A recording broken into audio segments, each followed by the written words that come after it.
सरकार द्वारा, और कुछ लोग ये सोचते हैं कि एक कश्यप, प्रजापति, शाक्य, तेली, नाई, भीमर, श्रीवास्तव सब अलग अलग है और अपनी बारी का इंतजार कर रहे हैं। तो आप सोच रहे होंगे ये शाक्य के कार्यक्रम में ये प्रजापति क्यों आया है? ये प्रजापति इसलिए आया है क्योंकि बारी अभी प्रजापति की है। तो ये उस प्रजापति का इंतजार नहीं करना चाहता, मैं इंतजार ये नहीं करना चाहता कि हमारे किसी भगवान दक्ष की मूर्ति को खंडन किया जाए, क्योंकि जिस दिन दक्ष की मूर्ति का खंडन होगा उस दिन शाक्य समाज भी हमारे साथ खड़ा होगा। और ये बात है कि जाकी ना फटी नवाई, वो का जा रहे पीर बड़ाई। जिसकी बीमारियां फटती है वो पीर जानता है, और जो पीर जानता है वो घर से निकलना भी जानता है। साथियों, बहुत सारे लोग जो जिले के हैं वो मुझे जानते हैं, और आपकी इस मांग को, आपकी इस लड़ाई को जिस दिन से ये 7 दिसंबर से हुआ है, मैं लगातार प्रयास करने का कार्य कर रहा हूं। और कल एक न्यूज चैनल के माध्यम से, भारत के बहुत बड़े न्यूज चैनल के माध्यम से मैंने डिबेट में भी इसको रखने का कार्य किया। चलो मैं चाहूंगा भैया थोड़ा व्यवस्थित कर ले भैया, प्लीज। भैया बैठ जाओ भैया,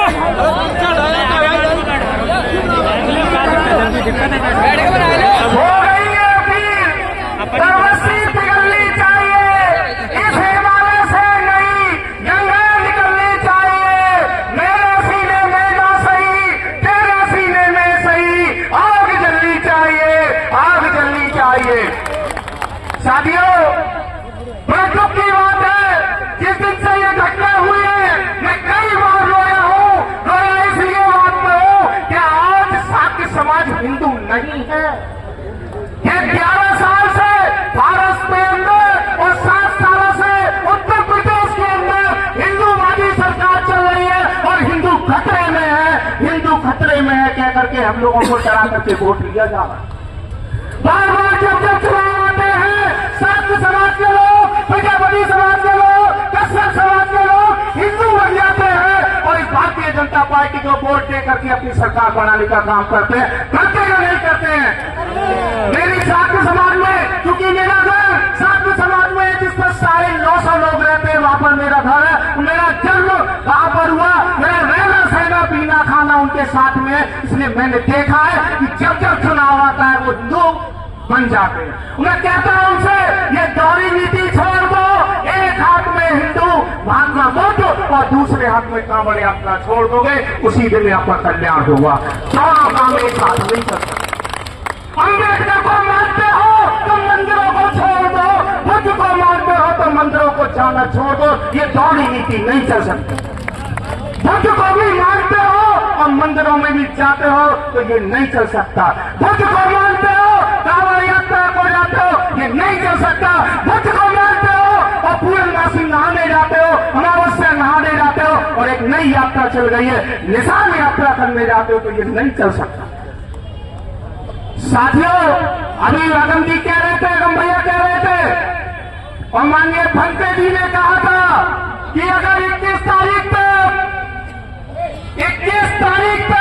ये प्रशासन शासन नहीं माना तो भारत के सारे शाक्य समाज, कश्यप समाज, तेली समाज, नाई, प्रजापति, भीमर, तेली, श्रीवास्तव समाज की अपील करता हूं, इस उत्तर प्रदेश के बदायूं जिले में सब लोग आ जाना, और यहां से मरिया में हम जाएंगे और अपने मित्रों को जिन्हें अपमानित करने का कार्य किया है हम वहां पर बिठा देंगे। ये काम करेंगे या नहीं करेंगे, दोनों हाथ उठा करके कह दीजिए। मैं चाहता हूं दोनों हाथ उठा करके कहे कि ये आग जल्दी चाहिए। और देखिए, मैं बार बार कहता हूं, अभी काफी वक्ता बोल रहे थे, आपने जोश भी बनने का काम किया था। ये 5 दिन के अंदर ये जोश कम होना नहीं चाहिए। ये 5 दिनों के अंदर अगर जोश ठंडा हो गया तो ये लड़ाई मत कमजोर हो जाएगी, क्योंकि आप नहीं जानते उत्तर प्रदेश की सरकार को हम जानते। कई ज्ञापन हम लोगों ने दिए हैं, कई मांगे हमने दी है, माननीय अध्यक्ष जी हमारे साथ लगातार कार्य करते हैं, लड़ाई लड़ने का बहुत संघर्ष किया है। और आज जितने भी लोग यहाँ पर हैं 84 बीघा जमीन दी हुई है तो किस सरकार की दी हुई है, किसके द्वारा दी गई है? ये अन्य धर्मेंद्र यादव जी का प्रयास था, समाजवादी पार्टी का प्रयास था कि वहां पर ये बुद्ध विहार बनने का कार्य किया गया। और ये सरकार हिंदू खतरे में है कह करके हमारे बुद्ध को खतरे में डालने का कार्य कर रही है। ये सोचना होगा, जागना होगा। और हम जैसे लोग, सामाजिक क्रांति के कई लोग, सामाजिक न्याय को लड़ने वाले लोग, चाहे वो कोई भी प्लेटफॉर्म हो, चाहे सोशल मीडिया का प्लेटफॉर्म हो, चाहे आप भारत का सबसे बड़ा न्यूज चैनल हो, उस पर ही बात उठाने का काम आपका भाई करेगा। और जमीन पर बात आई तो सबसे आगे 21 तारीख को राकेश प्रजापति खड़ा हुआ होगा। इस बात की मैं विश्वास देना चाहता हूं। और एक भाई ने मुझे याद दिलाया कि आप अकेले प्रजापति थोड़े हो, मेरे यहाँ सोनू प्रजापति बैठे हुए, मेरे सुंदरी चाचा जी प्रजापति बैठे हुए और बनवानी प्रजापति बैठे हुए, बहुत सारे प्रजापति समाज के लोग यहाँ पर बैठे हुए। और राष्ट्रीय प्रजापति महासभा का प्रदेश अध्यक्ष होने के नाते मैं एक और आश्वासन आपको देकर भेज जाता हूँ, अगर जरूरत पड़ी तो प्रजापति समाज की भी यहाँ पर लाइन लगाने का काम राष्ट्रीय प्रजापति करेगा। एक रात इंदौरी की एक शेर कहते थे, आग लगी है गली में, आग लगी है गली में, ये मत सोचो, ये मत सोचो, ये इंतजार मत करो, पूरा याद नहीं आ रहा है, गली में मका आपका भी है। कहने का मतलब ये है कि आग आप में लगी है, कश्यप समाज में नहीं लगी है। ये पूरे पिछड़ा पर और बार बार यहाँ से मंच पर जो बोल के जा रहा है वो 85% माननीय कांसी राम की बात को बोल रहा है। ये 85% में आखिर हिंदू खतरे में कैसे है? देश का राष्ट्रपति हिंदू, देश का प्रधानमंत्री हिंदू, 28 प्रदेशों के राज्यपाल हिंदू, 28 प्रदेशों में मुख्यमंत्री हिंदू, 80 से 85%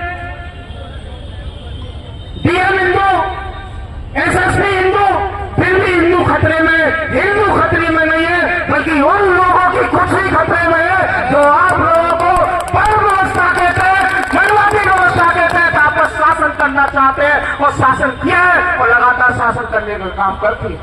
साथियों, बहुत ज्यादा बात ना कहते हुए, क्योंकि वक्ता बहुत है, मैं जान रहा हूं, मेरा भी नाम कई बार में आया। परेशानी संचालक की और कार्यक्रम आयोजक की होती है, क्योंकि मैं कार्यक्रम कराता रहता हूं।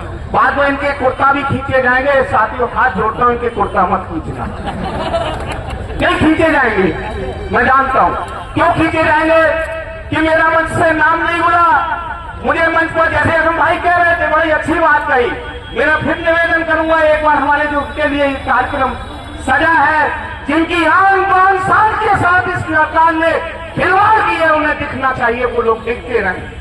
तो मंच पे मुझे स्थान नहीं मिला, मेरा नाम नहीं मिला, मुझे 2 मिनट बोलने का मौका नहीं मिला।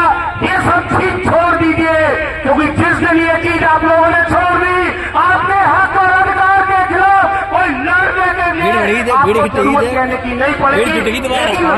अधिकार के खिलाफ इसलिए होता है, आपकी लड़ाइयों को, आपकी हिस्सेदारी को खाया जाता है। क्यों? क्योंकि आप अपने कामों के प्रति नहीं है, जिसके नाम पे अपने कामों के प्रति, अपनी हिस्सेदारी के प्रति सजग हो गए, उस दिन आपकी हिस्सेदारी कोई खा नहीं सकता, आपके हिस्से की रोटी कोई छीन नहीं सकता। छीन सकता है क्या? अच्छा ये बताइए, बस 1 सेकेंड में लेकर के अपनी बात खत्म करना चाहूंगा।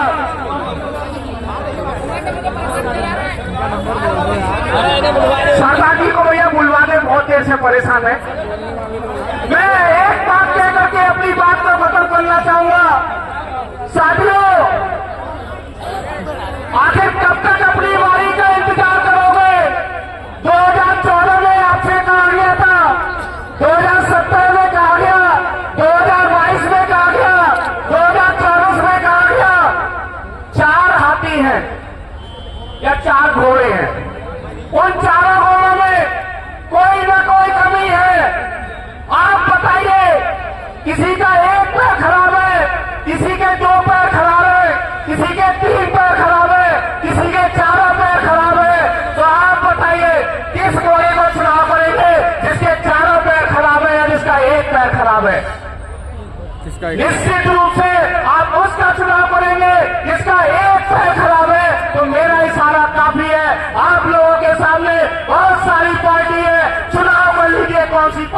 का सबसे ज्यादा नुकसान करती है। बात यहाँ पर बोलने की नहीं है, लेकिन बोलूं मैं जरूर, क्योंकि 85% की बात होती है तो रोना आता है। एनएफएस के नाम पर, नेशनलिटी के नाम पर, कॉलेजियम सिस्टम के नाम पर कितना आप लोगों को बर्बाद किया जा रहा है ये आप लोग नहीं जानते हैं, नहीं जानते हैं। अगर आज एनएफएस के नाम पर अगर आपकी भर्ती नहीं होती है तो क्या किसी का प्रजापति का, कश्यप का, सांप का नुकसान नहीं हो रहा है? अगर नेशनलिटी के नाम पर डीएमएसएसपी बनाए जा रहे हैं, उसमें एक भी पिछड़ा नहीं है, एक भी दलित नहीं है, एक भी अल्पसंख्यक नहीं है। ये सोचने की बात है, ये समझने की बात है। बहुत बहुत धन्यवाद। और एक आह्वान के साथ 21 तारीख को अपने घरों की महिलाओं के साथ, अपने बच्चों के साथ मदिरा के लिए प्रस्थान कर जाना। निश्चित रूप से आपकी जीत होगी, आपकी जीत को कोई नहीं रोक सकता। नमस्कार।